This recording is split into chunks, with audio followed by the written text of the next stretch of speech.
back to FNF Self Tapes. My name is Hunter Harris. I am the host of the show, and today we have Paris, Texas on the agenda. And I have just a quick announcement from the top of the show that I just wanted to make y'all aware of. I'm trying to cut down the runtime on these shows a little bit, and I'm gonna kind of do them as more of a matter-of-fact review of how I feel about it, rather than kind of. I've been trying to treat it as if it's a conversation, but I'm just talking to myself, and that doesn't really feel like it makes any sense. So I'm gonna stop doing that, and hopefully it is more intriguing or engaging. But if not, who gives a shit, right? Paris, Texas. Well, I'm just gonna jump into it. I think I have to sneeze. No. Okay. So here we go. The sneeze is gonna creep up on me right in the middle of me reading. Alright, so Paris, Texas was released in 1984. It was produced by Road Movies, Film Production GmbH, and Argos Films SA. Runtime on the movie was 145 minutes. It was written by L.M. Kit Carson and Sam Shepard. The director was Wim Wenders. The editor was Peter Prisgoda. The music was done by Ryan Cooder. The camera work was done by Robbie Mueller. And the stars of the film were Harry Dean Stanton, Nastasia Kinski, Dean Stockwell, Aurore Clement, Hunter Carson, and Bernard Wicki. And the plot is as follows. Travis Henderson is seen wandering through the West Texas desert, bewildered and holding an empty gallon water jug. He wanders into a convenience store, opens a freezer, and starts eating ice before losing consciousness. A German doctor examines Travis and discovers that he is mute. The doctor goes through Travis's wallet and finds his card with a phone number on it. He calls the number, which belongs to Walt Henderson, Travis's brother. Walt makes the journey from Los Angeles to Terlinga, Texas, to pick up Travis, who he had presumed was dead after not hearing from him for several years. Walt's wife, Anne, is slightly troubled by this, since she and Walt had adopted Travis's son Hunter, as Hunter's biological mother, Jane, had been out of his life for years. Walt arrives in Terlingua and finds Travis wandering miles down the road from the clinic. The two brothers begin their road trip back to Los Angeles. Walt grows increasingly frustrated with Travis's muteness and confronts him about the disappearance and abandonment of Hunter. At the mention of Hunter, Travis begins to cry but still does not speak.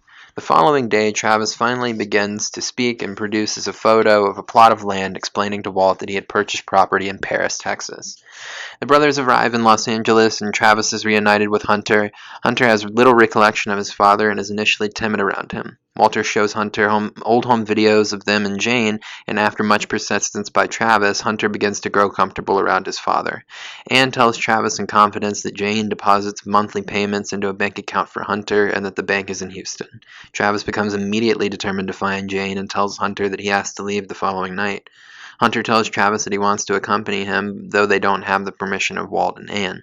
Travis and Hunter embark on a road trip to Houston, with the two of them bonding and growing closer. They finally arrive at the bank on the day of the expected deposit and make a plan to locate Jane's car. Hunter spots Jane making a drive-in deposit, and the two follow her car to a peep show club where she works. Travis goes inside while Hunter waits in the car. The peep show is designed so the customers sit on one side of a one-way mirror with a telephone intercom to the performer. When Jane enters the room, Travis is unable to speak and soon leaves without saying more than a few words to her. Travis is angry, driving to a bar and drinking while Hunter complains. The following day, Travis drops Hunter off at the Meriden Hotel and goes back to Jane's work. He goes to Jane's room, and this time turning his chair away so it faces away from her. On the phone, he tells her a vague story about a man and a younger woman who met, quickly fell in love with each other, got married, and had a child. Jane is initially confused but realizes that it is Travis on the phone.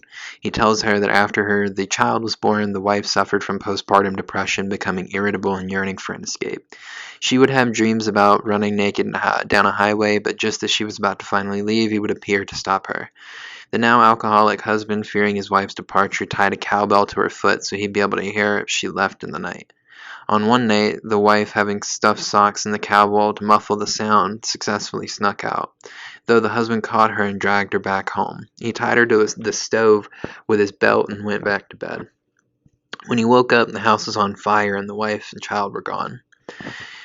Jane turns the light off on her side and finally sees Travis. She expresses pain and regret over missing Hunter's childhood. Travis tells Jane that Hunter is in Houston, waiting for her, and gives her Hunter's room number at the Meriden Hotel. That night, Jane and Hunter are reunited while Travis watches from the parking lot. Travis gets into his car and drives away, smiling to himself. And that was Parasexus. Now, the themes that are observed throughout this movie are as follows. I have beauty, beliefs, betrayal, chance, children, effects from the past, facing reality, family, fear, future, growing up, human nature, identity, ignorance, loss of innocence, loss, love and sacrifice, man versus nature, man versus man, and man versus self, morality, optimism, regret, reunion, travel, and vices. So that kind of basically just runs down what we're dealing with here. And now I'm going to get into my thoughts. So, yeah. I thought the lighting throughout this whole movie was very good. I thought that it did a lot to set the mood in a lot of the scenes. Because I do feel as though the dialogue in this movie is, while it has some good points in there and it has some interpretive dialogue that is really good, I don't really see what this movie has to say, if anything at all. I really feel like I spent 2.5 hours just kind of just buoyed to these people that just have poor mental health,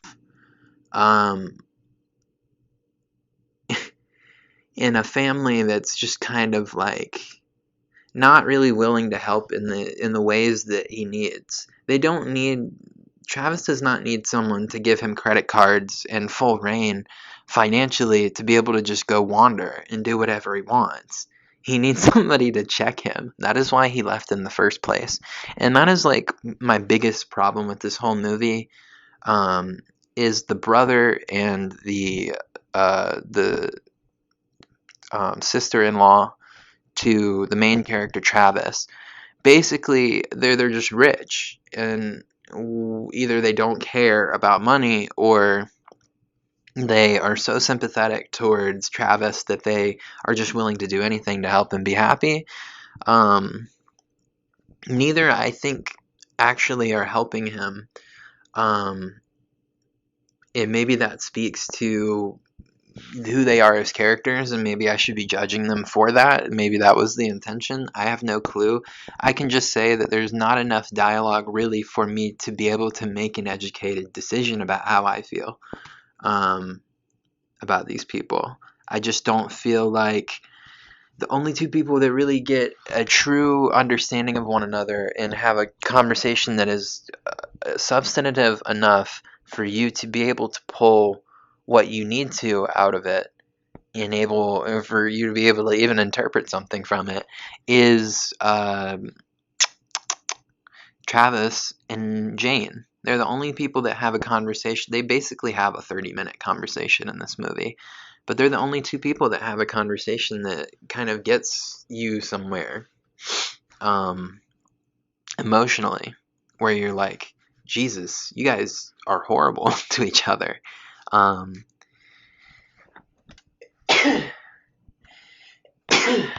it is. The only two people that don't deserve each other are the only two people that ever have like a prolonged conversation about something that actually matters. I think the presence of the Hunter character was more really to kind of ground everybody in a kind of keep their focus all on one thing. But I just, again, I come back to the dialogue just being so, in my opinion, weak. It just doesn't resonate.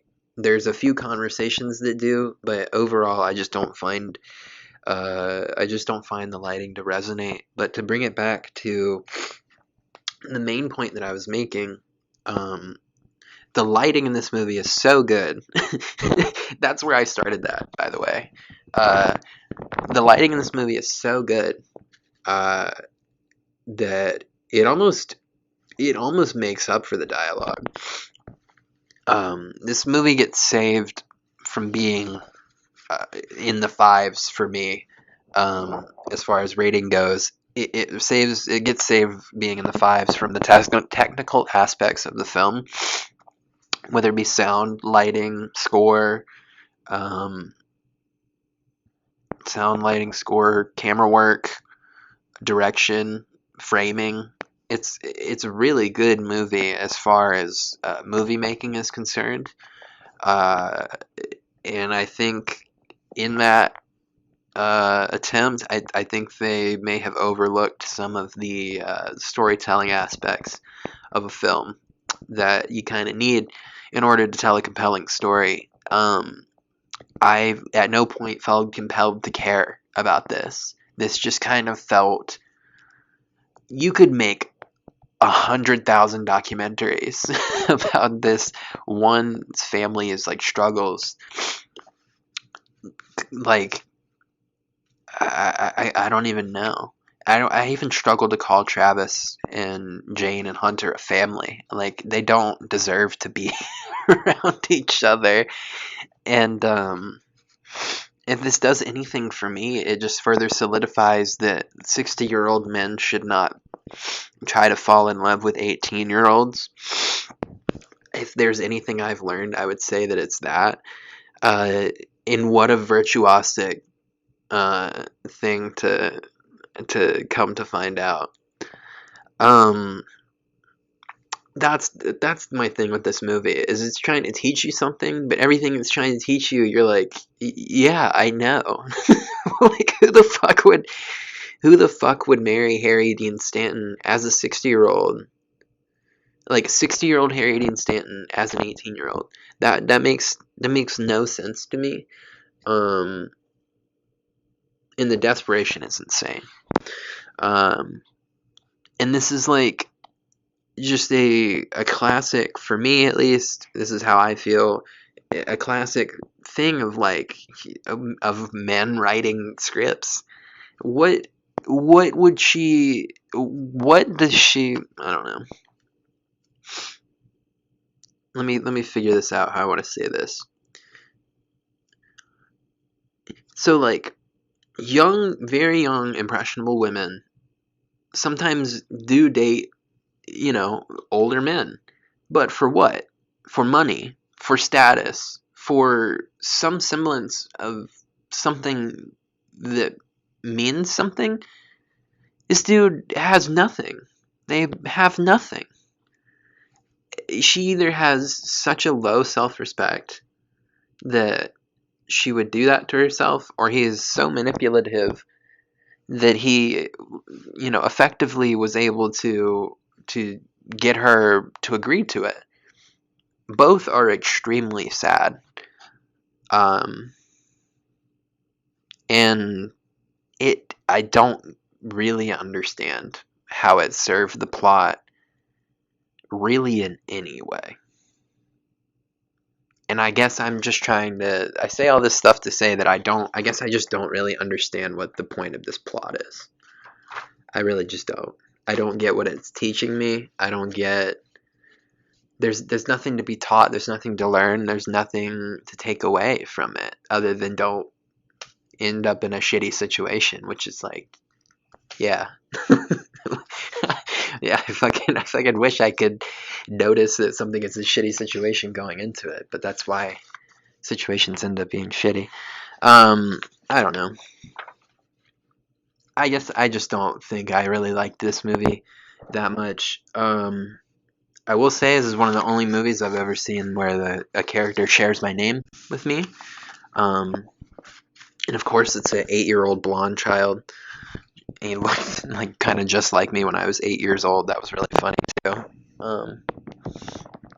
Really easy to get into the mind of that kid. One thing regarding the dialogue that I will praise, however, is like Wes Anderson's films, I should say, I noted this on the Bottle Rocket episode of Finding New Films, because Wes Anderson does this, but this screenplay does it as well. Just treating children with respect and giving them lines that have like actual dignity in them, and not making the child out to just be the side character that says dumb things. I hate that really much. Like, I hate that a lot. Marvel Studios does this a lot, where it's like, yeah, the children are dumb though. They don't understand anything because they're kids. I really hate that about Marvel. And especially considering that one of the greatest superheroes of all time is Spider-Man, and them not being able to feel like they can give respect to the children characters, I just don't care for it. But this movie avoids that, and does a really good job of giving Hunter like an actual character that feels intelligent in some way. They had a South Texas German man in this movie.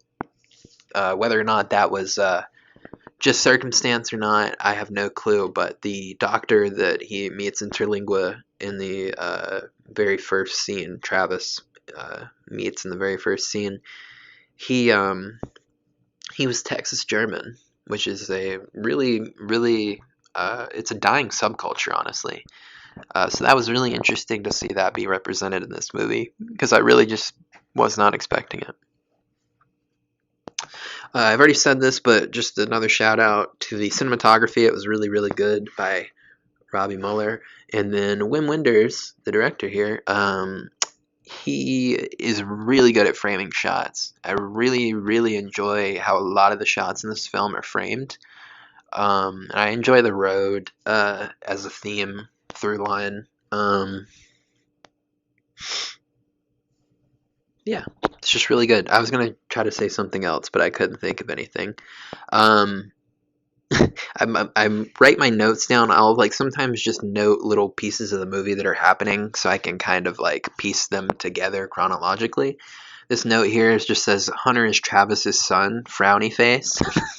uh, yeah, poor little guy, honestly. The story about how Hunter's brother came to be Hunter's caretaker was really sad. Hunter basically just getting left there, with no real explanation as to why, and then just gone for 4 years. And of course, the aunt and uncle take it upon themselves to give this child a great life. I don't exactly remember, but I'm pretty sure that it's insinuated that Anne cannot have children. The aunt cannot have children. So this is like really her only shot.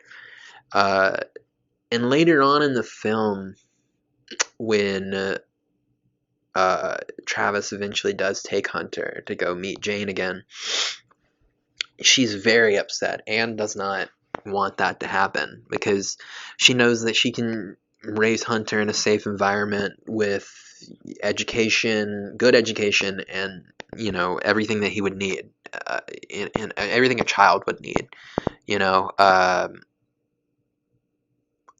Travis's brother makes billboards for a living, and you saw had like a Barbra Streisand billboard. He was taking down, I forget the company now, but I'm pretty sure it was a Los Angeles Raiders billboard. Just stuff like that.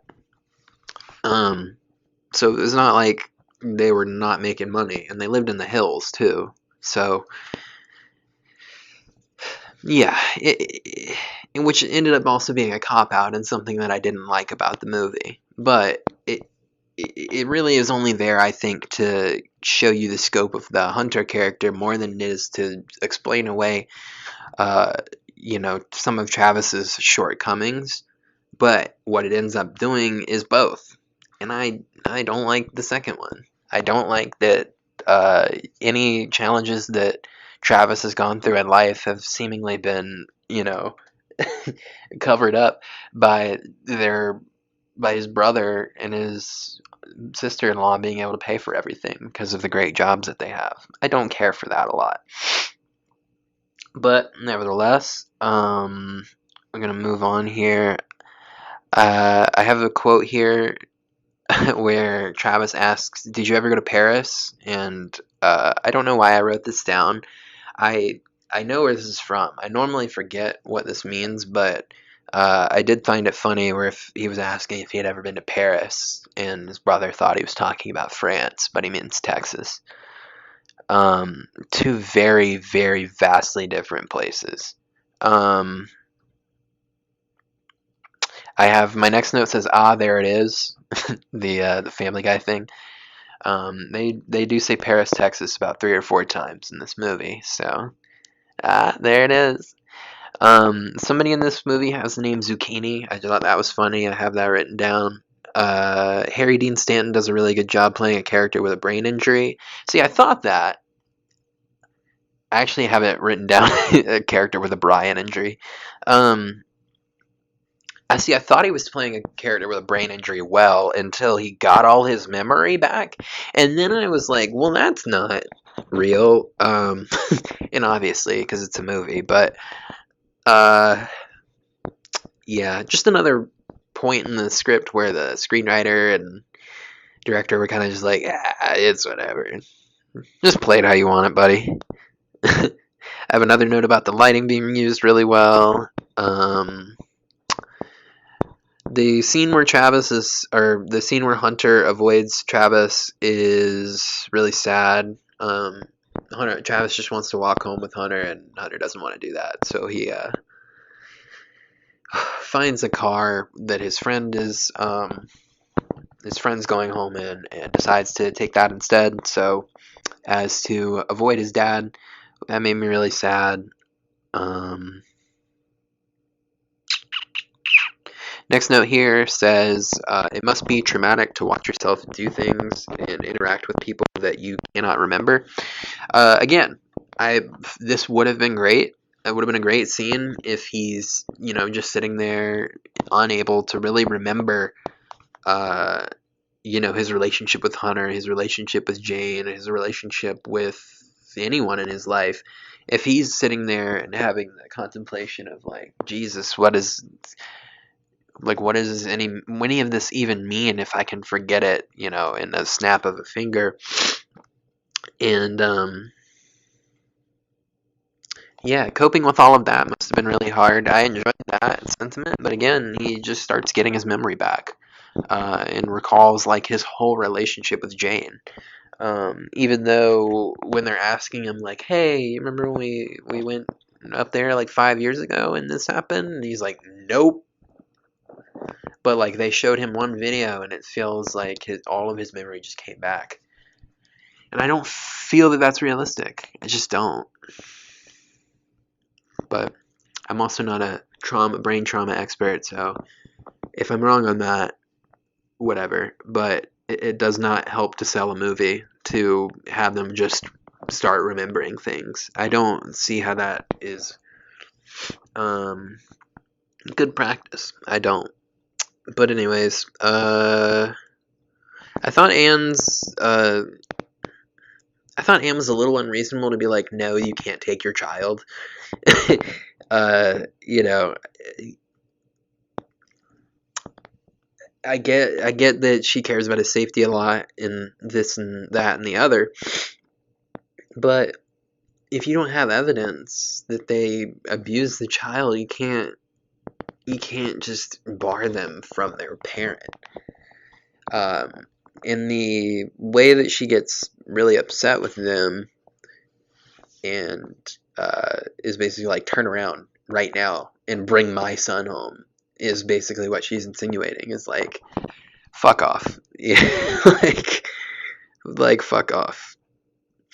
It's one thing to think like you would give someone a better childhood. It's one thing to think that you would be a better parent. It is a whole nother thing to be like, bring me my kid back when it's not your kid. Thought that was an interesting take, to say the least, from Anne's perspective.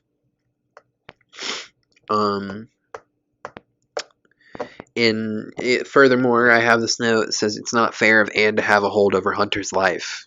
if Hunter wants to go with his parents, he should be able to choose that. It's not her decision to make. Even though Hunter is just a child, and she prior was the one making decisions on his well-being, it's not fair for her to have that hold over his life as his aunt. But I'm sure there's someone out there that disagrees with me. That's just how I personally feel. So yeah.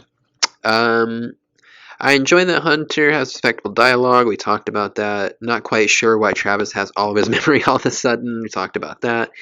So these speakeasy rooms that they're talking about in the plot synopsis, or if you've seen this movie, that they have in the movie, it's really weird. They're like literally live action chat rooms. It is the most odd thing that I think I've ever seen. Like, they're little scenes of, like, it would basically just be like if this was a little room and I was just like, so tell me what's going on, darling, and then you were sitting behind a one-way glass. That was what it was like. And they had like intercom, like prison-style intercom cell phones. It was so weird.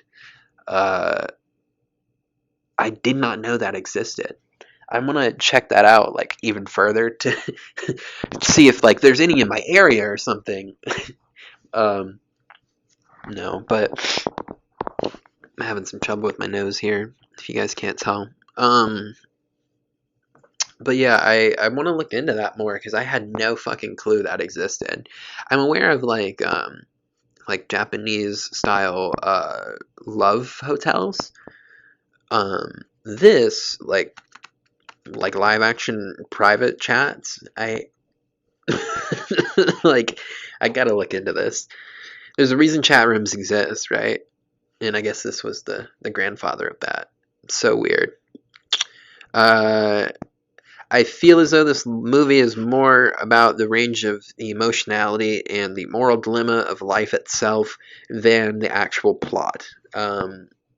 I think it just goes to show that there's a lot of different emotions that you have to navigate throughout life, and you have to navigate those emotions while navigating other people's emotions as well, and how they react to the things that you do. And that's about the most profound thing I think you can get out of this movie. Probably somebody else could, with an art degree, can probably figure something else out more than me that lies under the surface. But for me, that's all I get out of this movie, is that life is kind of crazy. Our emotions are extremely complex, and you can't please really anyone, but you can't really aim to please everyone. Is the real main point. And I got a minute before I got to take a break. I was trying to do this in less than 30 minutes, but it's not going to happen. Especially not now, because I'm lollygagging. But I feel like that was the best point that this movie was trying to make, and you can very vaguely grasp onto it, but it's not a palpable thing, to be 100% honest. And then the conversation between Jane and Travis is so frustrating, because it is just a conversation about what both of them probably can't do, but they're kind of like made for each other. They're both horrible people, and it was really annoying to watch, genuinely. On a very personal and just honest level, like, it annoyed the shit out of me. But with that, I don't want to lean into it too hard, because it's not worth it. But with that, I'm gonna go into a quick break. I have like 3 notes, and then I'm gonna come back and end the show. So I'll see you then. Alrighty, I'm back. So basically, yeah, I just didn't. I was going to continue on with the spending too much time talking about what they can't do. But being perfect for each other, they just are. They're just perfect for each other. They're both perfectly, equally shitty, and they deserve each other. And why he feels like, I'm going to ruin her life. Like, what fucking could you do to ruin her life? She has nothing going for her. That's my biggest thing about this movie. they both have absolutely nothing going for them. I don't think it would kill that kid to have his dad for the last like 5 years of his dad's life. I mean, Harry Dean Stanton's character is about 60 by this fucking thing, and he's an alcoholic. He's gonna die very soon, and that's not being pessimistic, and that's not being like a dickhead by my standards. He just will be dead soon, and that's just what it is. That's just how that's gonna happen, because the more you continue to lean into these vices, the worse it's gonna get, and it's there's just no happy ending there, and especially not for these people.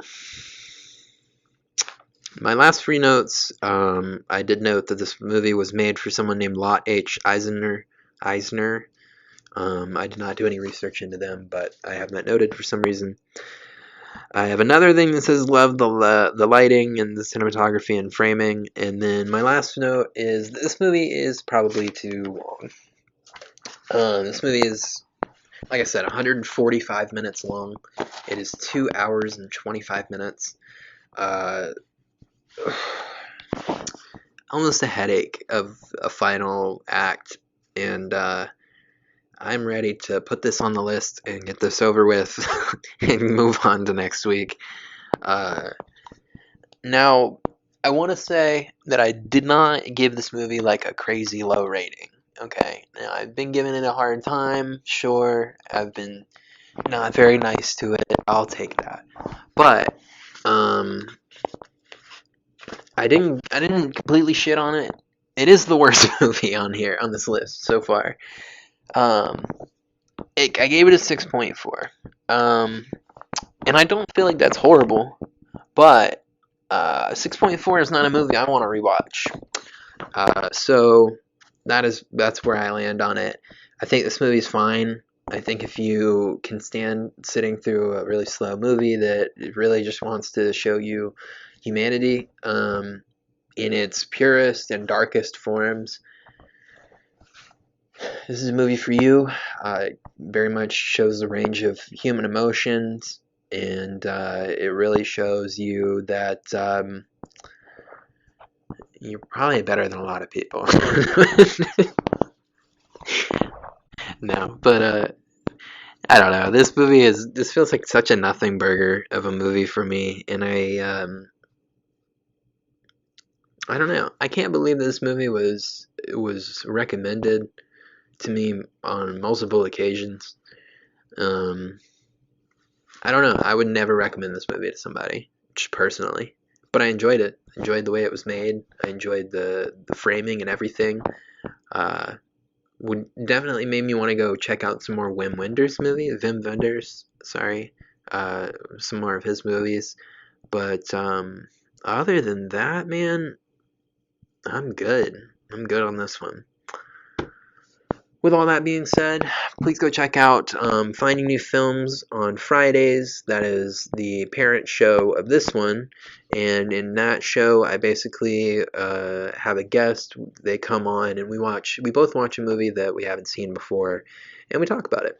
It's basically like this, but just with a guest. And then every other week or so, we have a podcast called The Basement Tapes that is co-hosted by myself and Trevor Dupree, and just talk about stuff that's going on in our lives, stuff that we saw on social media, news that we saw, just a bunch of random stuff. There's going to be an episode that comes out, could come out tomorrow when you're seeing this, by the time you're seeing this. So that one would be, we talk about, what do we talk about? We talked more about some work stuff, like some work stories that are really funny from me, and then a few other things I can't remember off the top of my head at this moment, but go check that out. That's called The Basement Tapes. By the Q Crew Productions, and then also by the Q Crew Productions we have Greg and Jeff Give the Hi-Hat, which premieres Sundays at midnight on YouTube, and then will come out everywhere else on streaming right after. So if that's something that you're interested in, go check that out.